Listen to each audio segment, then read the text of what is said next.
মানুষের মুখে শুনেছি দারিদ্রতা আর অভাব নাকি আসে আর যায়, কিন্তু আমাদের সংসারে দারিদ্রতা আর অভাব যেন আমাদের পরিবারের একটা সদস্যই হয়ে গেছে। আমাদের মধ্যে যতই চেষ্টা থাকুক না কেন, কিন্তু এরা দুজন আমাদের পিছু ছাড়বে না বলেই দিয়েছে। আমরা প্রত্যেকদিন ঘুম থেকে উঠেই ভাবি হয়তো আজকের দিনটা খুব ভালোভাবেই কেটে যাবে, কিন্তু যেটা না হয় সেটা কি আর হয়? নমস্কার আমার প্রিয় বন্ধুরা, কেমন আছো তোমরা সবাই? আশা করছি যে যেখানে আছো ভালো আছো, সুস্থ আছো। আমরাও সবাই ভালো আছি। আমাদের আশীর্বাদ আর ভালোবাসা আজকে নতুন একটি দিন আমি আমার ছোট্ট পরিবারে তোমাদের সবাইকে জানাই অনেক অনেক স্বাগত। আজকে যে আমি ব্লগটা তোমাদের সঙ্গে শেয়ার করব, এই ব্লগটা কিন্তু গত শুক্রবারের, আর আমি এই শুক্রবার তোমাদের সঙ্গে শেয়ার করছি। সত্যি বলতে আমি কিন্তু ডেলি কোনো ব্লগ দিতে পারি না, কেন বলো তো? তোমাদের ডোডো বাবাকে সামলে ঘরের কাজ করে তারপরে এডিটিং করে ভয়েস করে দিতে সত্যি বলতে আমার অনেকটা সময় লাগে। যেহেতু আমাকে সাপোর্ট করার মতন কেউই নেই, আর তোমাদের দাদাভাই সাপোর্ট করবে সেটু অনেক সময় তোমাদের দাদাভাই আমাকে দিতেই পারে না। কারণ তোমাদের দাদাভাই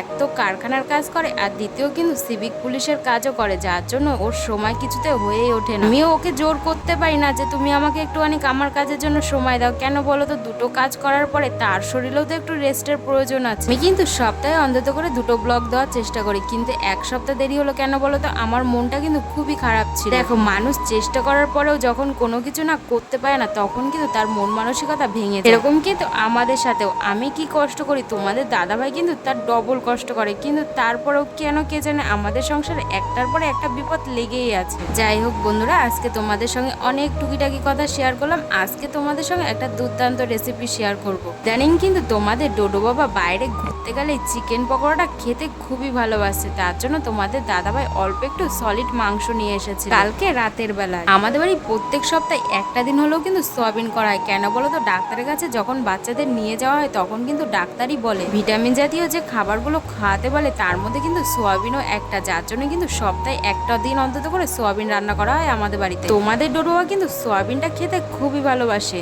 দেখো, প্রত্যেক সপ্তাহে কিন্তু আমাদের বাড়ি যে সোয়াবিনটা রান্না করা হয় সেটা কিন্তু ডিম দিয়ে রান্না করি। যেহেতু আজকে চিকেনটা আনা রয়েছে, তাই ভাবলাম আজকে চিকেনটা দিয়ে রান্না করে দেখি খেতে কেমন লাগে। তোমরা হয়তো প্রথমেই নোটিস করেছো, যখন আমি সবজি কাটছিলাম আমি বারবার দৌড়ে আমাদের ঘরে যাচ্ছিলাম। কেন বলো তো? তোমাদের ডোডোয়া ঘুম থেকে উঠে যাচ্ছিল, আর তোমাদের ডোডোয়া ঘুম থেকে ওঠার সঙ্গে সঙ্গে কিন্তু আমার কাছে চলে আসে। কেন বলো তো? ও আমার কাছে যতক্ষণ না আসে ততক্ষণ কিন্তু কান্না করতেই থাকবে। আজকে যেহেতু সোয়াবিনটা আমি চিকেন দিয়ে রান্না করছি, তাই কিন্তু চিকেনের যে সমস্ত মশলাপাতি সবকিছুই দিয়েছি, সবকিছু একসঙ্গে দিয়ে তারপরে দেখো আস্তে জালে কষাতে দিয়ে দিয়েছি। আর এইদিকে রান্নাঘরটাও আমি একবারে ঝাড় দিয়ে নিচ্ছি। আর তোমাদের ডোডোয়া কিন্তু বাইরে বৃষ্টি যেহেতু হচ্ছে, ও কিন্তু বৃষ্টি দেখতেও ভালোবাসে আর বৃষ্টিতে স্নান করতেও ভালোবাসে। এখন যেহেতু সকালবেলায় ও সবে ঘুম থেকে উঠেছে, তাই কিন্তু বৃষ্টিতে স্নান করার বায়নাটা এখনো শুরু করেনি। নয় কিন্তু দুপুরবেলা হলে ও কখন বৃষ্টিতে নেমে যেত। আর আমার জানো তো প্রত্যেকদিন সকালেই কিন্তু একই রুটিন থাকে, আমি আগে রান্নাটা বসিয়ে নিয়ে তারপরে কিন্তু ঘরের কাজগুলো গুছিয়ে নিই। আর এইদিকে দেখো, তোমাদের সঙ্গে কথা বলতে বলতে কখন যেন আমার রান্নাঘরটাও ঝাড় দেওয়া হয়ে গেছে, আর এইদিকে বড় ঘরটা যেটা সেই ঘরটাও কিন্তু আমি ঝাড় দিয়ে নিয়েছি। এতক্ষণে তো তোমাদের দাদাভাই ঘুম থেকে উঠে তোমাদের ডোডো বাবাকে নিয়ে ঘুরতেও চলে গেছে, আর বৃষ্টিও কিন্তু কমে গেছে। তোমরা তো সবাই জানো, যবে থেকে আমি ব্লগ শুরু করেছি তবে থেকে কিন্তু আমি তোমাদের বলে এসেছি তোমাদের ডোডো বাবা ঘুম থেকে উঠে ওকে ঘুরতে নিয়ে যেতেই হবে। আগে তো তোমাদের দাদাভাই প্রত্যেক দিন নিয়ে যেত, কিন্তু এখন মাঝে মধ্যে তোমাদের দাদাভাই না নিয়ে যেতে চলে ওর দাদুর সঙ্গে কিন্তু চলে যায় ঘুরতে। তারপরে না আর কাজের মধ্যে আমি ব্লগটা শুরু করতে পারিনি। কেন বলো তো? আজকে শুক্রবার আর আমাদের বাড়ি আজকে বন্ধন বসে, যেহেতু কাজের চাপটাও কিন্তু অনেকটা বেশি। কারণ বন্ধন বসার আগে যদি আমি ঘরের কাজগুলো না করে নিই, কেন বলো তো? ওরা আসার পরে তো 1 ঘন্টা পুরো আটকানো থাকে এই ঘরটা, তাই কিন্তু আমি ঘরের কাজগুলো তখন করতে পারি না। তার জন্য বন্ধন বসার আগে আগেই কিন্তু আমি এই ঘরের সমস্ত কাজগুলো গুছিয়ে নিই। আর আজকে সত্যি বলছি, এইভাবে সোয়াবিন রান্না করে খেতে এত দুর্দান্ত লাগছে, বাড়িতে অবশ্যই কিন্তু একবার ট্রাই করে দেখতে পারো। কারণ এটার কালারটা দেখতে যতটা সুন্দর হয়েছিল ততটা কিন্তু খেতেও সুন্দর হয়েছিল। আর এইদিকে আমি সমস্ত কাজ বাজ সেরে তোমাদের দাদাভাইয়ের টিফিনটাও কিন্তু একবারে গুছিয়ে নিয়েছি। আর এইদিকে দেখো আমাদের দুজনের জন্য ভাতও বেড়ে নিচ্ছি। দেখো, তোমাদের ডোডোয়া যেহেতু ঝাল খেতে একদমই পারে না, তার জন্য কিন্তু কষানোর সময় অল্প একটু লঙ্কার গুঁড়ি দিয়েছিলাম। তারপরে কিন্তু কষানো হয়ে গেলে তোমাদের ডোডোয়া যেটুখানি তরকারি লাগবে সেইটুখানি তুলে নিয়ে কিন্তু আলাদা করে জাল দিয়ে নিয়ে আমাদেরটাই আলাদা করে লঙ্কা দিয়ে তারপরে কিন্তু ভালো করে কষিয়ে আমি আবার রান্না করেছি। তাই কিন্তু তোমাদের ডোডো বাবার তরকারিটা ওরকম সাদা সাদা মনে হচ্ছিল। আর এদিকে তোমাদের দাদাভাইয়ের টিফিনটা গুছিয়ে কিন্তু তোমাদের দাদাভাইয়ের ব্যাগটাও গুছিয়ে দিয়েছি। তারপরে তোমাদের দাদাভাইকে একবারে খেতেও কিন্তু দিয়ে দিয়েছি। আর আমি এদিকে যেহেতু বন্ধন বসার সময় হয়ে গেছে তাই কিন্তু আগে বিছনা চাদরগুলো পেতে দিলাম যাতে ওরা এসে বসতে পারে। আমাদের এখানে জানো তো প্রায় বৃষ্টি হচ্ছে, যার জন্য কিন্তু ঘরে আধ ভেজা জামা কাপড় সবসময়ই থাকছে। ওর জন্য জামা কাপড়গুলো একটুখানি উপরে গুটিয়ে তুলে রাখলাম। আর এদিকে সকালের সমস্ত কাজ বাজ করে কিন্তু আমার সকালের খাবারটাও খাওয়া হয়ে গেছে। তারপরে তোমাদের ডোডোবাবাকে নিয়ে একটুখানি বই নিয়ে বসেছিলাম, মানে ওই তোমাদের ডোডোবাবাকে একটুখানি বই পড়াতে বসেছিলাম। এখনো যেহেতু তোমাদের ডোডোবাবা ঠিকভাবে কথা বলতেই পারে না, কিন্তু ও বইগুলো নিয়ে খেলে আর আমি ওর পাশে বসে ছড়াগুলো পড়ি। এই তো হলো তোমাদের ডোডোবাবাকে পড়ানো। কিন্তু হ্যাঁ, তোমরা যদি তোমাদের ডোডোবাবাকে কোনো গাড়ির বই দাও তাহলে কিন্তু ও খুব পছন্দ করে। কখনো তোমাদের কাছে বারবার জিজ্ঞাসা করবে এটা কি গাড়ি, ওটা কি গাড়ি, আর দুই একটা নাম তো ও নিজেও জানে যে কোন গাড়িটাকে কি বলে।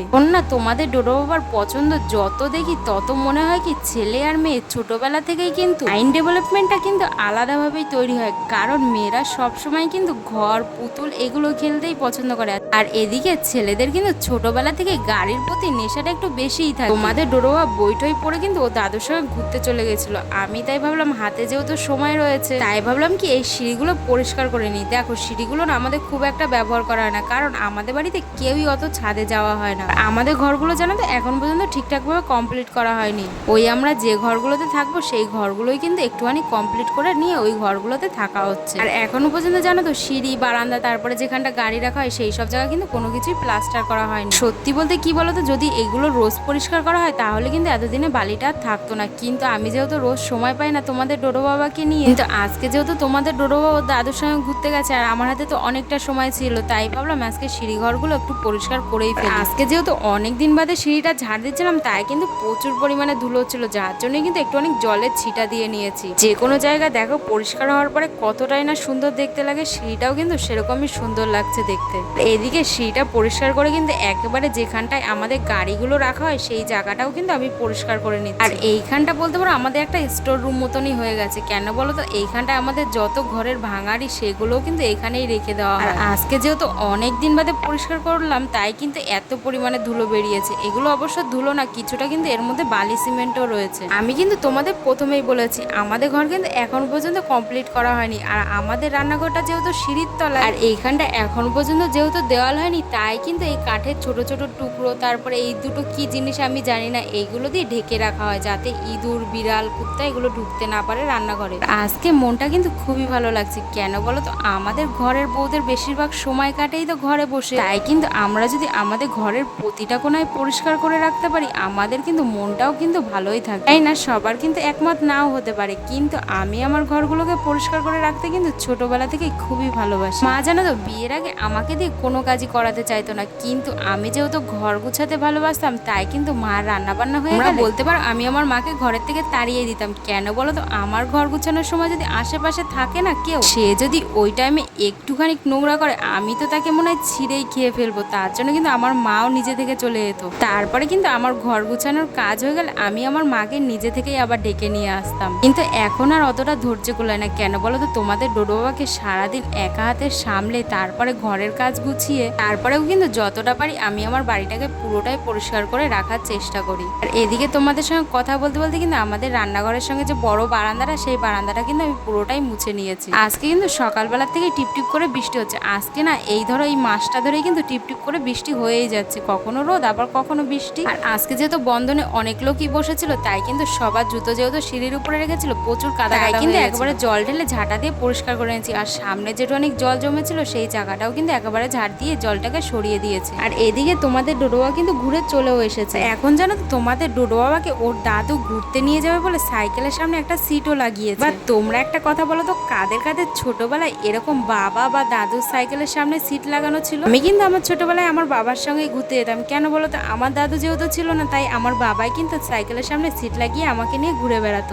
আমিও সেরকম কিন্তু নাচের বান্দা ছিলাম। আমার বাবা যেখানে যেত না কিন্তু আমাকে কিন্তু নিয়েই যেতে হতো। তারপরে দেখো একটুখানি বাইরে রোদ উঠেছে বলে কিছু ভেজা জামা কাপড় ছিল সেইগুলোই এখন রোদে মেলে দিচ্ছে। কেন বলো তো, এখন যেহেতু বৃষ্টির দিন তাই কিন্তু একটুখানি জামা কাপড়ে রোদ না খাওয়ালে কেমন যেন একটা বাজে গন্ধ বেরোয়। যাই হোক বন্ধুরা, সেদিনকার না মনটা খুব একটা ভালো ছিল না, তার জন্য সারাদিনের ভিডিও করতে পারিনি। যেটু অনেক ভিডিও করেছি সেইটু অনেকই শেয়ার করলাম। ভিডিও ভালো লাগলে প্লিজ লাইক শেয়ার সাবস্ক্রাইব পাশে দেখো।